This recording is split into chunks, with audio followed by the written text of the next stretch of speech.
Have you ever stopped to think that maybe, just maybe, what we're usually taught about money, about education, might not actually be the path to getting wealthy? You know, that whole go to school, get the good job, save up thing.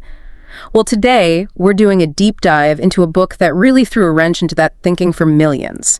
It's Robert Kiyosaki's Rich Dad, Poor Dad. That's right. And for this deep dive, we're drawing from a pretty thorough book review. It really captures the core of, honestly, one of the most influential personal finance books since it came out back in '97. It's got this mix of storytelling and advice that just directly challenges how most people think about money, school, wealth. Yeah, it really does. So our mission here is simple.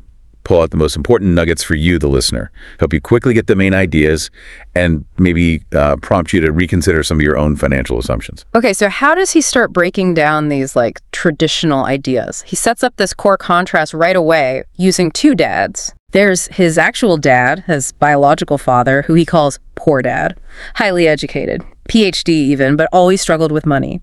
And then there's his friend's dad, the Rich Dad, high school dropout, but ended up a very wealthy businessman.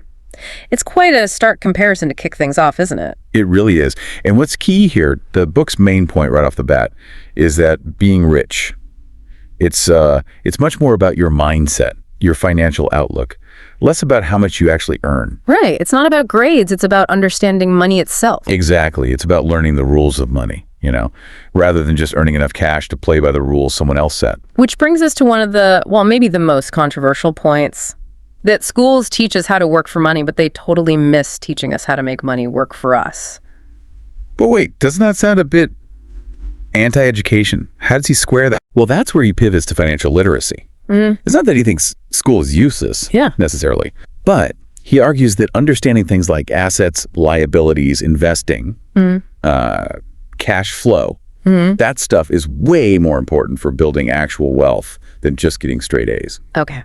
Financial literacy over academic grades for wealth building. Yeah. It shifts the goal, not just earning a salary, but building a system, an engine that generates income for you. Okay, talking about that engine, the book really hammers home this difference between assets and liabilities. Super simple definitions, actually. Assets, he says, just put money into your pocket. Right. And liabilities, they take money out of your pocket. Simple as that. And the classic example he gives, it really makes you think.